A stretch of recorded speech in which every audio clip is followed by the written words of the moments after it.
Bonjour tout le monde. Good morning, everyone. Thank you for being with us again. Today we'll have the pleasure of hearing from Dr. Theresa Tam, who is Canada's Chief Public Health Officer, from Dr. Nu, who is Deputy Chief Public Health Officer, and from Minister Marco Mendicino, who is Minister of Immigration, Refugees and Citizenship. Dr. Tam. Good afternoon, bonjour. So as of end of the day, Sunday, June the 7th, there are now 95,699 confirmed cases of COVID-19, including 7,800 deaths.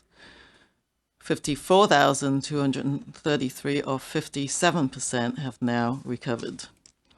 Labs across Canada have tested over 1,896,000 people for COVID-19 to date, with about 5% of these testing positive overall. Over the past week, we have been testing an average of 33,000 people daily. Again, these numbers can change quickly, and they're now being updated once daily in the evenings on canada.ca/coronavirus. Across the country, the COVID-19 epidemic is continuing to slow down, with daily case counts continuing to decrease, even in Canada's most affected provinces, Ontario and Quebec. The trouble spots where COVID-19 transmission is continuing include a number of outbreaks, but more concerning still are areas with community spread of the virus. Although outbreaks are problematic, they can be easier to manage with contact tracing and targeted public health control measures, especially if tied to a single setting. Community transmission, on the other hand, can be harder to manage, depending on how widespread virus activity is. This is why some of Canada's hotspots have been a persistent challenge, contributing to fluctuations in the national growth rate. Provinces have been mobilizing more testing to trace and control any lingering chains of transmission in these most affected areas. Taken together, these trouble spots remind us we've got to continue our path down the curve with extreme care, maintaining physical distancing and hygiene practices everywhere to make sure that there are no new flare-ups.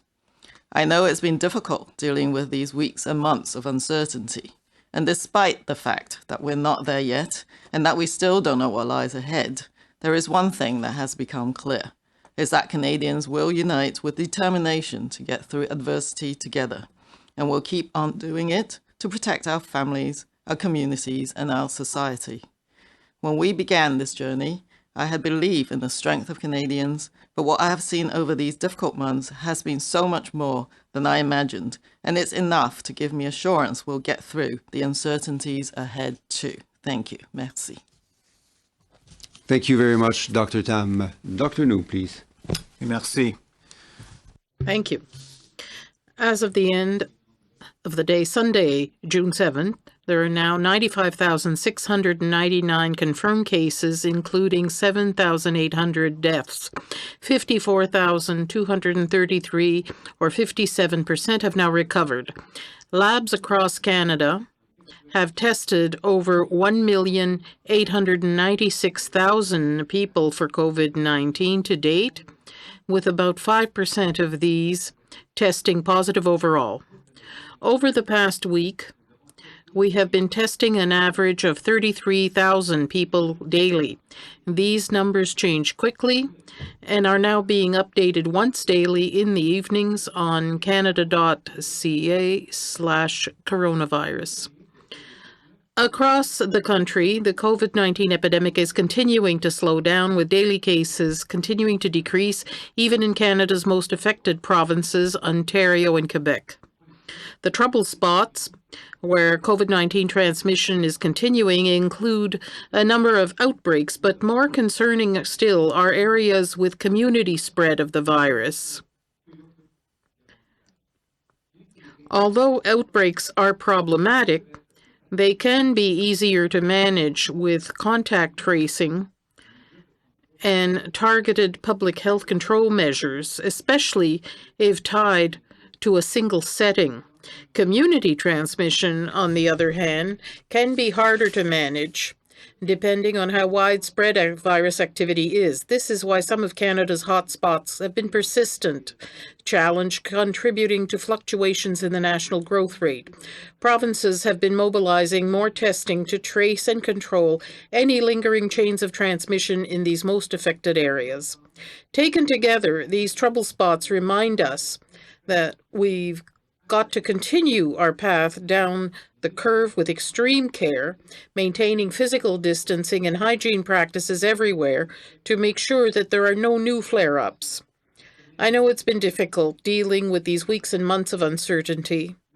And despite the fact that we are not there yet, and that we still don't know what lies ahead, there's one thing that has become clear. It's that Canadians will unite with determination to get through adversity together, and we'll keep on doing it to protect our families, our communities, and our society. When we began this journey, I had belief in the strength of Canadians, but what I've seen over these difficult months has been so much more than I imagined, and it's enough to give me assurance that we'll get through the uncertainties ahead too. Thank you. Merci, Dr. Thank you, Dr. New. I'll now give the floor to Marco Mendocino, the Minister of Immigration, Refugees and Citizenship. Marco. Thank you, Jean-Yves. I'm pleased to be here today to make an important announcement regarding the measures we are taking to protect the health and safety of all Canadians at our borders. In response to the COVID-19 pandemic, Canada entered into a reciprocal agreement with the United States banning all non-essential travel between our two countries. Similar restrictions were put into place for all other international travel. We also made sure when these special measures came into force that the flow of goods and essential services into Canada would continue unimpeded by allowing temporary workers, students, and visa holders to enter in a safe and orderly manner, all of whom are subject to the mandatory 14-day isolation period upon arrival. This approach has ensured we continue to get access to the food, fuel, and medical supplies we need without putting in jeopardy the health and safety of Canadians. While the border measures have been part of the government's overall response to COVID-19, we also recognize that they have had a significant impact on personal and discretionary travel. In some cases, and as a necessary precaution to reduce the risks associated with COVID-19, families have been separated under the terms of the non-essential travel agreement between Canada and the United States. We acknowledge that this has been difficult. Where appropriate, our officials at the border have exercised their discretion responsibly to resolve individual matters on a case-by-case basis. Over the last several weeks, we've worked hard to address the question of how best to keep families together in a compassionate way, but measured against the ongoing concerns related to the transmission of the virus. Following a review of our current policies, and in consultation with our public healthcare experts, as well as the provinces and territories, we now have a path forward. Today, I'm pleased to announce an exemption under the current travel restrictions that will allow the immediate family members of Canadian citizens and permanent residents to enter into Canada. A number of important conditions must be satisfied before this exemption will apply. First, immediate family members will be defined as spouses, common law partners, dependent children and their children, parents, and legal guardians. Second, immediate family members must plan to stay in Canada for at least 15 days. And third, all other public health care protocols, including screens at the border, remain firmly in place. Here, I would make specific reference to the fact that anyone permitted entry under the immediate family exemption will still have to self-quarantine for 14 days as soon as they enter Canada. To be clear, the immediate family exemption does not mean the border will now be open to weekend travelers or those seeking just to attend a personal or social gathering. For people traveling from abroad, they must still have a valid visa or electronic travel authorization. The purpose of this measure is not to allow people to come and go into Canada whenever they like, but rather to help Canadian families reunite during this unprecedented time. Today's announcement represents a responsible step, an incremental step, one that we will monitor carefully as we continue to maintain the integrity of our borders. Aujourd'hui, je suis heureux d'annoncer. Today, I'm pleased to announce an exemption to the immediate families of Canadian citizens and permanent residents, but only if they wish to enter Canada for a minimum of 15 days. Immediate family members will be defined as follows: spouses, common law spouses, dependent children and their children, parents, and legal guardians. Allow me to be very clear. Public health requirements remain in place. Any person exempted will have to be quarantined for 14 days after entering the country. This does not mean that the borders will be open to travelers for a weekend or those who want to come into the country to attend an event. This measure is put in place to help Canadian families reunite and not to allow people to come and go as they please. COVID-19 remains a concern, and we must continue to take measures at the border that are necessary from spreading it, and the measures today represent an incremental, a responsible, and a thoughtful response towards that objective. Thank you. Merci. Merci, Marco, pour cette annonce. Thank you for this important announcement about family reunification when they are Canadian citizens or permanent residents. We're now very pleased to answer your questions. As usual, we'll start with 3 questions on the phone before we turn to the room. 1 question, 1 follow-up. Operator, over to you. Thank you. Merci. Please press star 1 at this time if you have a question. S'il vous plaît, appuyez sur étoile 1 maintenant pour poser une question. And the first question, la première question, is from Raymond Fillon de TVA. À vous la parole. And good afternoon. I have a question for Dr. New. Dr. New, you talked about, and Dr. Tam did mention too, you talked about the importance of maintaining physical distancing and that we're not out of the woods yet. Are you worried about the images you saw of the protests that happened this weekend?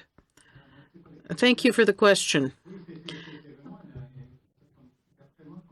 To my mind, there are 2 important issues here. The first issue, as we know, is that this is a historic moment in Canada, or worldwide, really, as we all recognize the inequalities in our society. Worldwide and in Canada, we see that systemic racism exists and there is inequality. I even note, as a public health doctor, that it do have an impact on the health of a large portion of the population. So I'm saying this as a specialist in the technical area of public health. Now, what can we do? Of course, there are many ways to show everyone that we recognize that inequality, that something has to be done, the system has to change. And one of the important things in our democracy is the right to protest. I do also understand that demonstrations are happening during the COVID-19 pandemic. So we have to strike a balance. I'm speaking strictly from the standpoint of public health. I've said, and Dr. Tam has repeated many times, what are the important measures that have to be practiced to minimize the risk of catching or being contaminated with COVID-19? That's physical distancing, 2 meters. If that's not possible, use a mask, non-medical mask or a medical mask. Have a lot of hand sanitizer with you, things like that. Therefore, what I've seen in these images is that there were many people who participated in these demonstrations and who wore a mask. In some pictures, I saw that there was quite a good distance between individuals, but honestly, there is a possibility that, given what happened, there is some risk. That's the reality. I think everyone who participated has done a self-evaluation of their own risk. They've taken all measures necessary and possible to be as safe as possible. And that's it. We will see what will happen in the coming weeks. Thank you. Yes, question. I was at the Ottawa demonstration on Parliament Hill Friday. There was no physical distancing in most places. People were very close to each other. Should we expect an increase in the number of cases? Should the Prime Minister, who was present, be tested? Thank you for that question. Answer. As we've said many times, if it's difficult to maintain 2 meters of physical distancing, it's important to use other methods, particularly masks. And what I saw in the photographs and images, there were many people who did have one. That's an additional measure for protection. So for all the demonstrators who took part, I think they must continue to practice good personal public health measures. And it's also a matter of checking for symptoms. We are a bit worried because there is a possibility of exposure. What we know about the incubation period is that normally it takes 5-6 days, maybe a week. So probably isn't a good idea to have a test immediately, because it's possible that even if you were contaminated by the virus, you don't have enough of a viral load yet to get a positive test result. So perhaps it's better to continue to practice physical distancing, wash your hands frequently and so forth, monitor your own symptoms, and if concerned, you can consider getting a test about a week after the event. Thank you, Doctor. Next question, please. Merci. The next question, la prochaine question, is from Mike Blanchfield from the Canadian Press. Please go ahead. Yeah, a question for Dr. Tam. Did the Prime Minister seek advice from your office before going to Parliament Hill on Friday? And what did you think about the message that sends to Canadians from a public health point of view to see a Prime Minister in such a large crowd like that, notwithstanding his reasons for wanting to be there?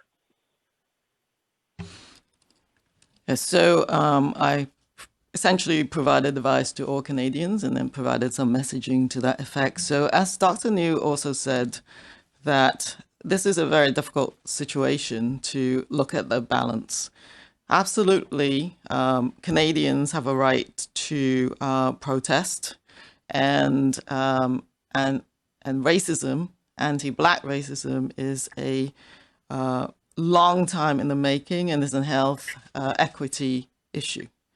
So, on the other hand, mass gatherings, particularly situations where there are larger crowds, where physical distancing, does create a public health risk. So we're living in a time of a pandemic.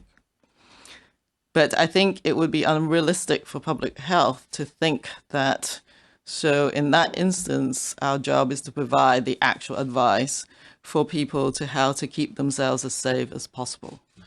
And that advice applies to anyone. And so one is to look at your own personal risk and whether you have higher risk factors for developing severe illness, for example. You have to look at the situation and bring a mask and wear it if you can't maintain that physical distancing.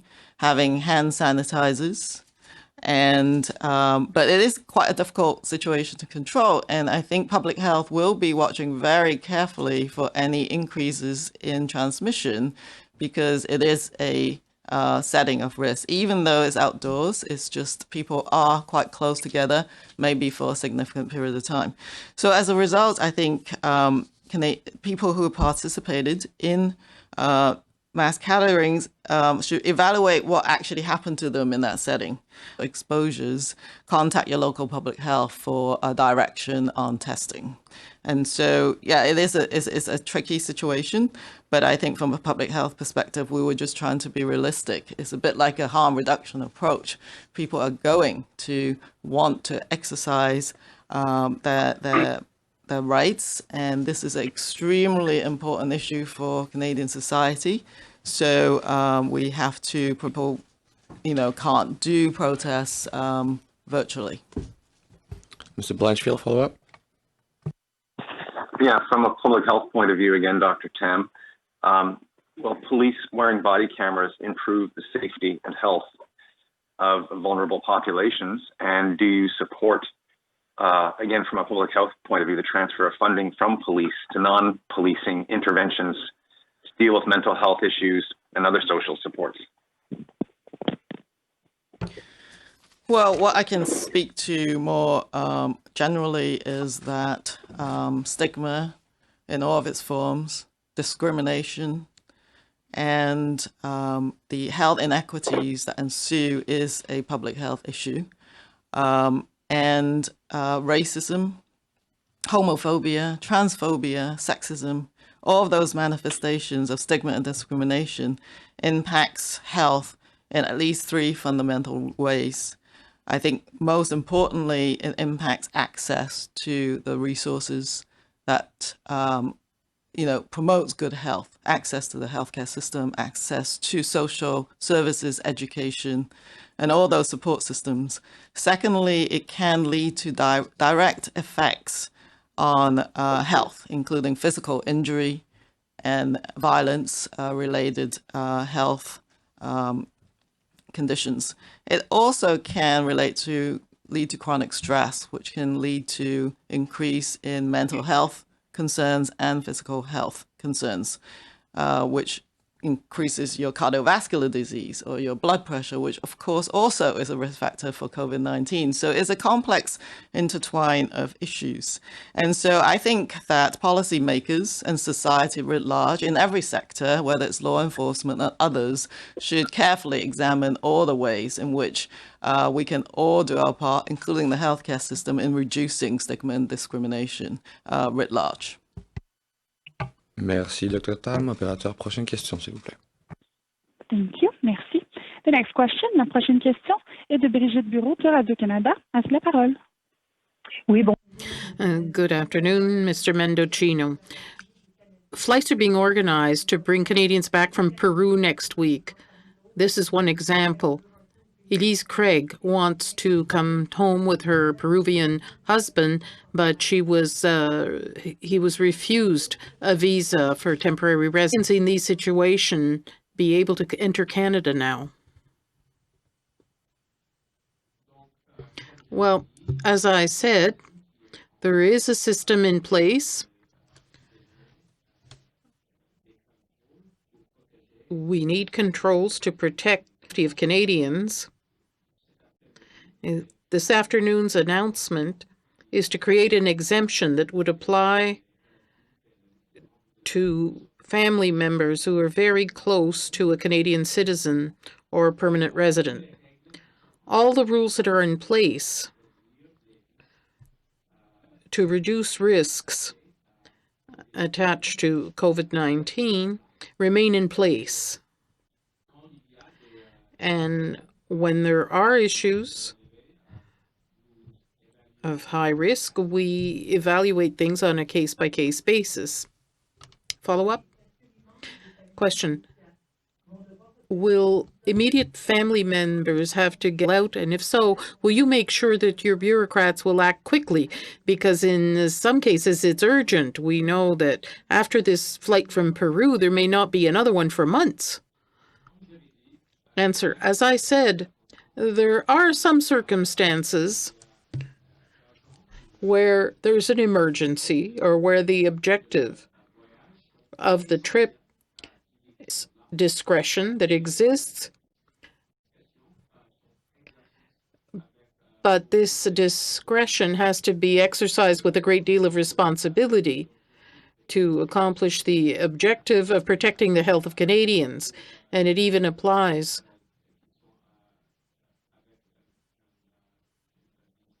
to people with a visa.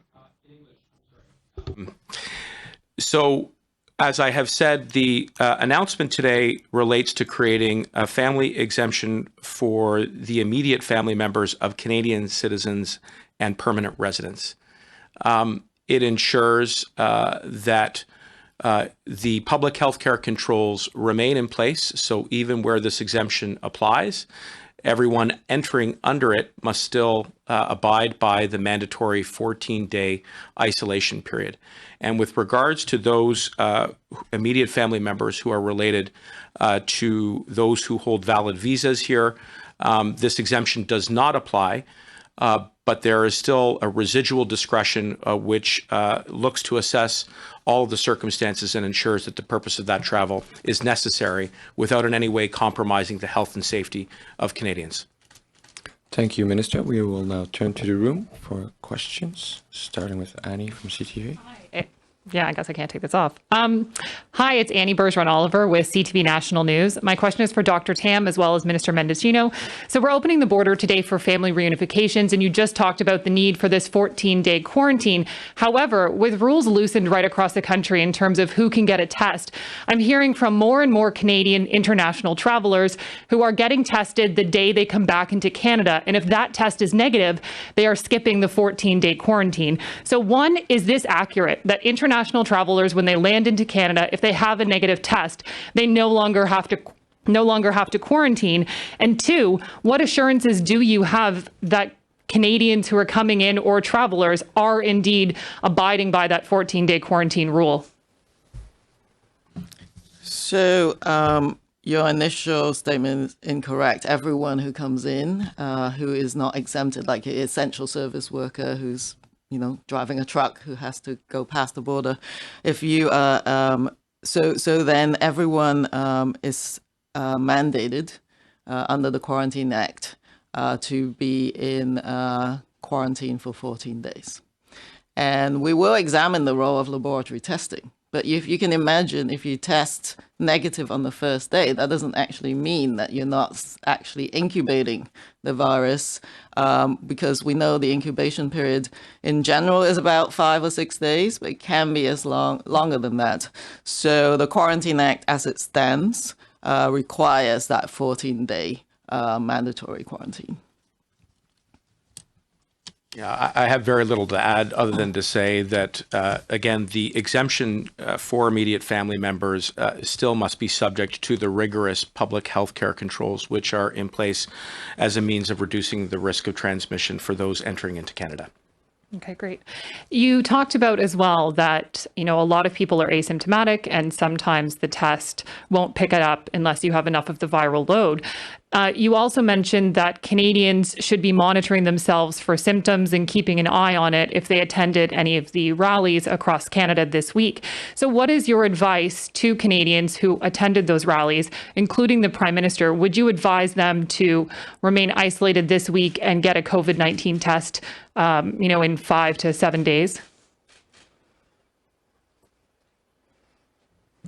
So I think the advice is monitor your symptoms. However, I think depending on what actually happened to you and, in terms of during the protest, and you're concerned about having been exposed, because people sometimes don't wear their mask properly or they didn't have access to hand washing, etc. And they're concerned, then, talk to your public health about getting a test. I know that, for example, in Ontario, so if you're in Ottawa, the Ontario Public Health is open to testing people who are concerned about having been exposed. So I think definitely call the health line and follow the instructions of the local public health about getting a test. Advise the Prime Minister to get a test? I don't know his particular circumstances, but he should also evaluate what actually happened to him, monitor his symptoms, and talk to public health and get a test as needed. It's Dr. The only thing I would add to that is that even if you did go get a test and it's negative, you're not in the clear, right? Certainly, you still need to keep monitoring for symptoms. If you become ill, even after, quote, following a negative test, it's important to talk again to public health and see if that maybe you should get another test, because as Dr. Tam and I mentioned, it's very possible that if you go, quote, at the wrong time, you may well be infected with the virus, but the timing of the test, you end up being negative. Then you might have a false sense of assurance saying, oh, I'm good. I don't have the SARS-CoV-2 virus, and then, bang, 3-4 days later, you do become ill, and then you might think, well, I did have the negative test, so I can have COVID-19, but that might not be the case. So, Thank you, Doctor. Just a friendly reminder, one question, one follow-up. Brian, what are you? This is a question for Minister Mendicino on temporary foreign workers. Cramped living conditions, working in close proximity, and now 2 deaths. Does Canada need to rethink how to safely deploy temporary foreign workers in farms across the country so they can continue their essential job of putting food on the tables of Canadians? And what specifically can be done?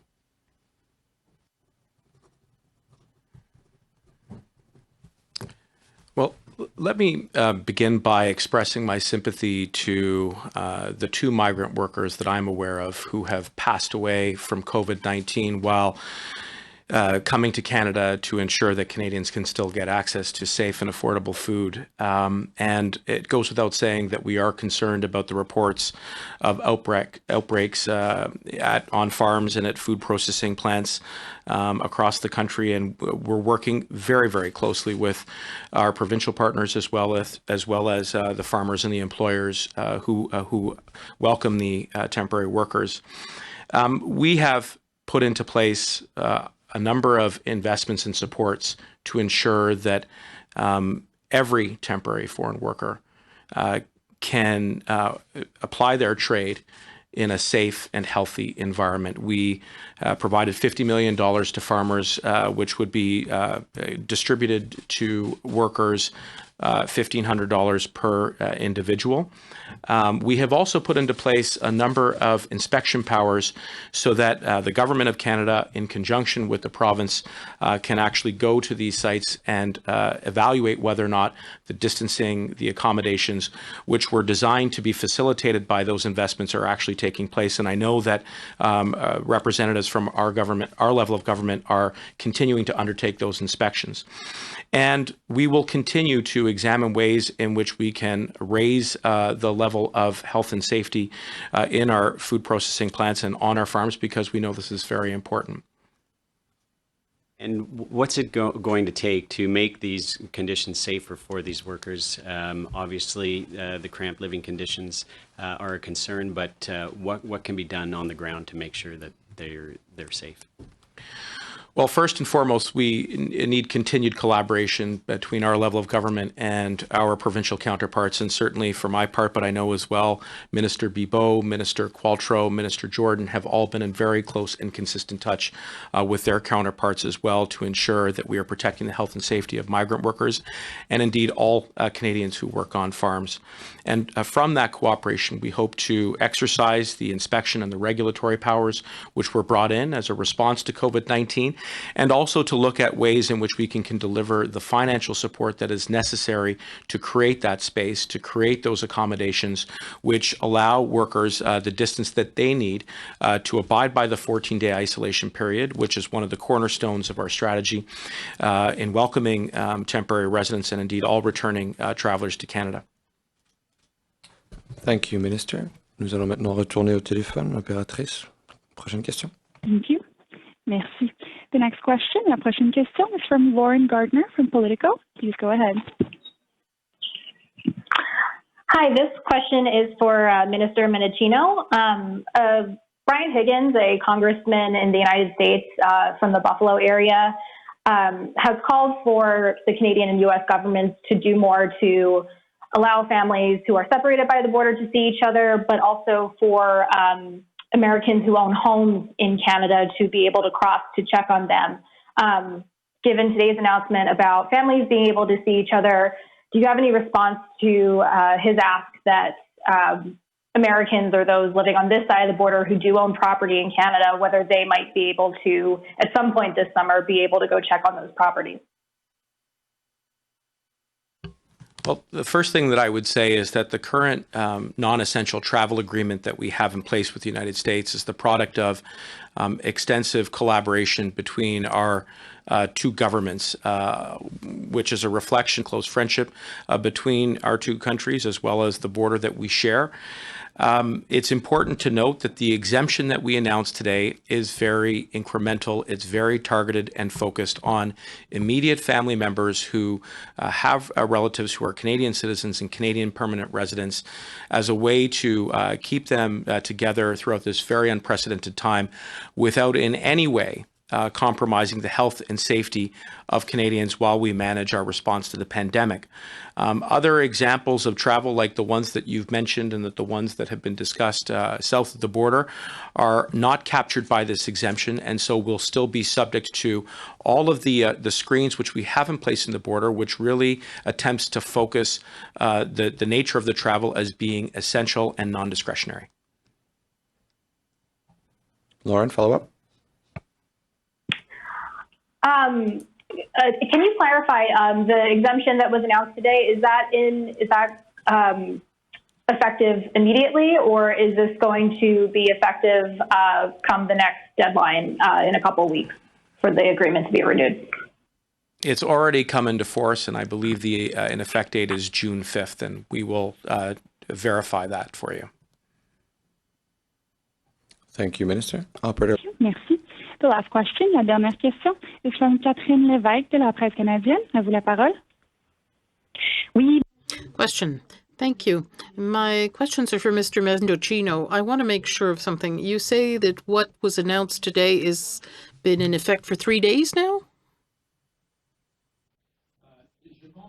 I think the clarification here. I'm looking to my team here.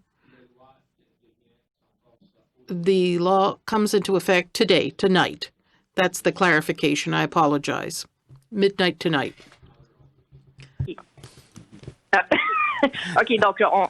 Okay, so to be clear, it comes into effect tonight at midnight, and then people can come into the country starting tomorrow.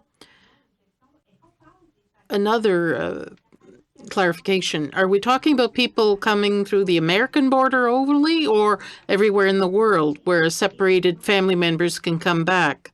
And I'm wondering how your government convinced the reluctant provinces like Ontario and Quebec to agree to that exemption at the border. This exemption applies in the context of our agreement with the United States. This is a product of consultations with our experts and with a great deal of discussion and consultation with our partners and our provincial counterparts. Question. So it's only people in the United States who can come back. Is that correct? Yes.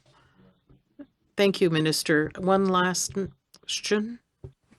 Thank you. Merci. The next question, la prochaine question est de Hélène Buzetti du Devoir. Question. Good morning, Mr. New. I'd like to get back to the question put by my colleagues at TVA with regard to anti-racism demonstrations. What is the recommendation of public health? Should these public demonstrations be avoided? And if you don't give that advice, what do you tell people who complain that they can't go to church, they can't have funerals for their loved ones because of the pandemic, but at the same time, you're allowing those demonstrations? Answer. Thank you for the question. As I said earlier to your colleague, there's really a balance here between two issues. The first is the very first one for society in general.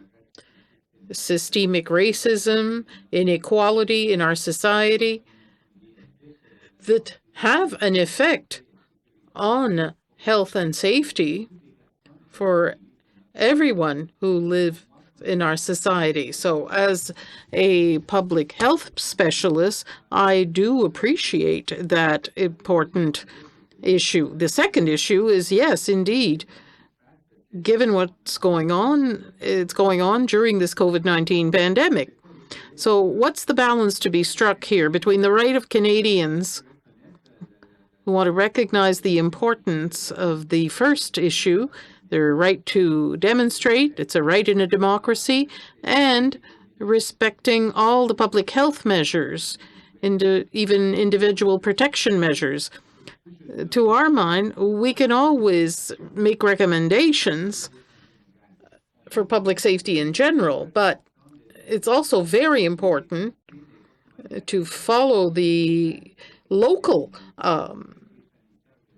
advice. For example, in Ottawa, the City of Ottawa, the Province of Ontario, what we're saying here, Dr. Tam and I, these are guidelines, measures, principles of public health. Everyone understands very clearly that it's very important to maintain 2 meters distance from each other. If it's not possible, if you have to go out, you should use a mask, face covering, and have a lot of hand sanitizer. So in the final analysis, this is a question of self-monitoring, of an evaluation of the risks. If a person has other health problems, chronic conditions, or underlying consideration, but in the final analysis, I don't think you can stop people who want to do something that is very important for them. And what I'm saying, at least we can give them recommendations for public health measures in order to protect themselves and protect the other people. My other question was for Mr. Duclos. We're told there's another bill your government wants to table this week. We understand that that would change the CERB. Can you tell us whether this will be extended? Answer, yes, you're right. There are talks going on right now with the opposition parties to see how we could improve the measures. We've put in place many important measures in the past few weeks. They were emergency measures, therefore temporary, and that's why we're currently in talks with the opposition parties. I'd like to tell you more right now, but unfortunately we'll have to be a little more patient. As was clear from the start, and as Canadians noticed quickly, we did put into place strong and efficient measures in reaction to the emergency, but clearly those emergency measures were emergency measures and therefore designed to be non-permanent, and that's why we are currently in discussion with opposition parties in the way forward to see how we can improve on those measures, and there will be more to say at some point, but not now. Thank you, Minister. Ceci met fin à la conférence de presse pour aujourd'hui. That's it for today. Thank you, everyone.